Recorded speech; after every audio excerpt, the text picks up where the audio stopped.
Hello friends, welcome back to this channel. दोस्तों, इस video में हम लोग सुज़लोन एनर्जी लिमिटेड के लिए बातचीत करेंगे, लेकिन आगे बढ़े उससे पहले आपसे पहले रिक्वेस्ट कि अगर आप डीमैट अकाउंट या ट्रेडिंग अकाउंट ओपन कराना चाहते हैं, डिस्क्रिप्शन बॉक्स में एक लिंक आपके लिए दिया गया है। दूसरी रिक्वेस्ट कि अगर आप इस चैनल को फाइनेंस मार्केट को फर्स्ट टाइम देख रहे हैं, प्लीज़ सब्सक्राइब करके बेल आइकन को ज़रूर से हिट कर लीजिए ताकि आपको किसी भी वीडियो की नोटिफिकेशन मिस ना हो।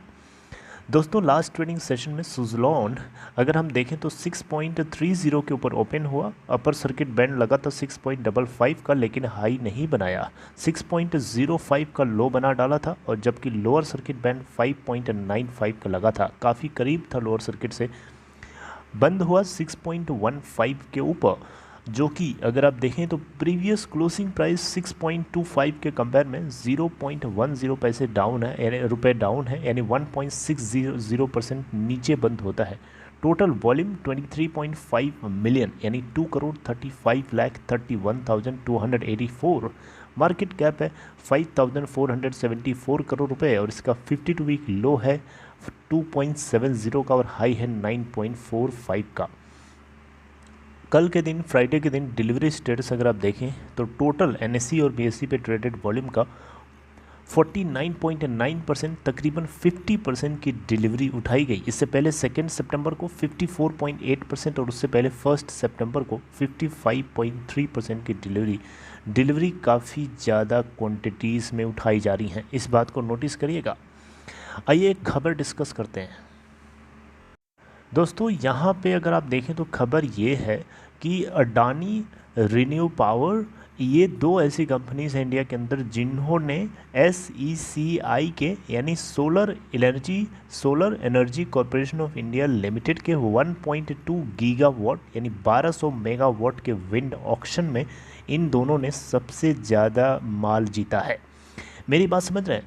यहाँ मेरा माल का मतलब है सबसे ज़्यादा पावर जनरेट करने के लिए इनको मौका मिला है, या इनको अपॉर्चुनिटी मिली है, ऑर्डर मिला है। दोस्तों, अब सवाल उठता है कि क्या यहाँ पे सुज़लोन एनर्जी लिमिटेड का कोई फ़ायदा हो सकता है क्या, या क्या सुज़लोन एनर्जी को भी ऑफ़र मिले हैं इस पूरे 1200 मेगावाट के अंदर? तो इसी को हम लोग एनालाइज करने वाले हैं इस वीडियो के अंदर। ध्यान से सुनिएगा और ध्यान से समझिएगा। ओके, तो दोस्तों, यहाँ पे अगर आप देखें तो SECI ने, यानी solar energy corporation of India limited ने इसी साल के मई के महीने में एक टेंडर फ्लोट किया था, और इसी टेंडर में बहुत सारी कंपनीज़ ने पार्टिसिपेट किया था, जिसमें से अब हम डिस्कस करने जा रहे हैं कि कौन कौन सी कंपनीज़ हैं। जैसे कि देखें यहाँ पे renew power, green infra wind energy, इसके अलावा अनुपवन रिन्यूएबल्स, जिसको एवरग्रीन भी है नाम से बोलते हैं, अडानी रिन्यूएबल एनर्जी है, इसके अलावा एज्योर पावर, ये सभी के सभी को विनर्स डिक्लेयर किया गया था solar energy corporation of India के ऑक्शन, जो कि 1200 मेगावाट यानी 1.2 गीगावाट के इंटर स्टेट ट्रांसमिशन सिस्टम, जो कि विंड पावर प्रोजेक्ट को कनेक्ट करने के लिए फ्लोट किया गया था। ट्रेंच 11th, यानी ट्रेंच 1, ट्रेंच 2, ट्रेंच 3, ट्रेंच 4, इस तरीके से ट्रेंच 11 के पार्ट की हम बात कर रहे हैं, बाकी 1 से लेकर 10 तक की बात नहीं कर रहे हैं, सिर्फ और सिर्फ ट्रेंच 11 की बात कर रहे हैं। तो इस चीज़ को नोटिस करिएगा, राइट। तो अगर हम टोटल की बात करें ट्रेंच 1 से ट्रेंच लेके 11 तक, तो उसमें SECI ने 16 या 15 गीगावाट तक का ऑक्शनिंग यहाँ पे प्रोजेक्ट आई थिंक इसका टारगेट है, जिसमें से अभी तक सिर्फ और सिर्फ 11 गीगावाट तक इन्होंने, हाँ आप नीचे दिखा है देख सकते हैं यहाँ पे, according to Mercom's India solar tender tracker, SECI यानी solar energy corporation of India has tendered 15.1 gigawatt of wind projects under tranche 1 to 10, of which 11.5 gigawatt has been auction. अभी बची हुई को ऑक्शन करना है, राइट। तो दोस्तों, ये 11th वाला पार्ट है, ट्रेंच 11 के अंदर हम देख रहे हैं। तो रिन्यू पावर को यहाँ पे 300 मेगावाट, और इसके अलावा ग्रीन इंफ्रा विंड एनर्जी को 180 मेगावाट, और अनुपवन रिन्यूएबल्स को 150 मेगावाट, और जिनकी कोटेड प्राइसेस हैं 2.69 per unit. Adani renewable energy और एज्योर पावर को 450 मेगावाट और 120 मेगावाट रेस्पेक्टिवली मिला है, और इनके जो कोटेड प्राइसेस हैं 2.70 पर यूनिट है, 2.70 रुपये पर यूनिट। दोस्तों यहाँ पे अब सवाल उठता है कि यहाँ पे सुज़लोन एनर्जी लिमिटेड का क्या बेनिफिट हो सकता है। तो दोस्तों आपको बताना चाहूँगा कि इस पूरे ऑक्शनिंग में जो विनर्स हैं उसमें सुज़लोन एनर्जी लिमिटेड का कहीं पे भी आपको डायरेक्ट नाम नहीं दिखेगा, राइट। कहीं पे भी आपको नाम नहीं दिखेगा, लेकिन इसका ये मतलब बिल्कुल नहीं होगा कि सुज़लोन एनर्जी लिमिटेड बिल्कुल बेकार, ऐसा नहीं है दोस्तों। अडानी और इसके अलावा रिन्यू को जो ऑर्डर्स मिले हैं ये काफ़ी बिग ऑर्डर्स हैं। 450 आप देख सकते हैं, मैं आपको ये चीज़ चार्ट में भी दिखा सकता हूँ यहाँ पे। Let it be opened. Okay, आप देख सकते हैं यहाँ पे।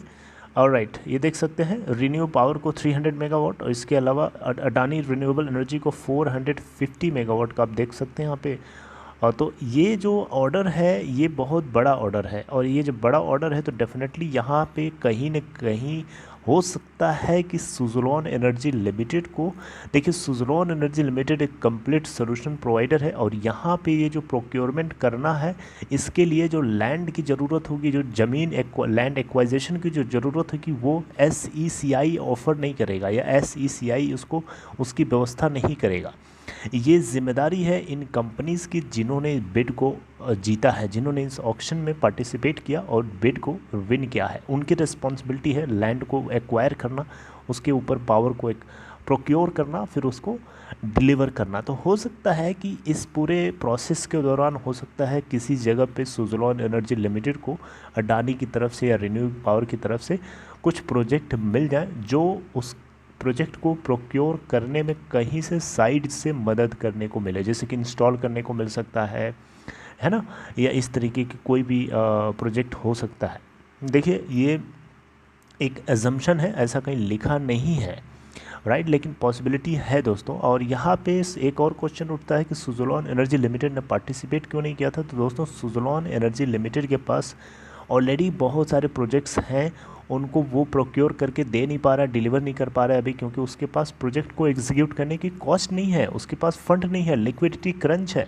लिक्विडिटी क्रंच की प्रॉब्लम ना होती टांटी के पास तो आज सुज़लोन एनर्जी जहां आपको दिख रहा वहाँ नहीं दिख रहा होता, बहुत ऊपर होता।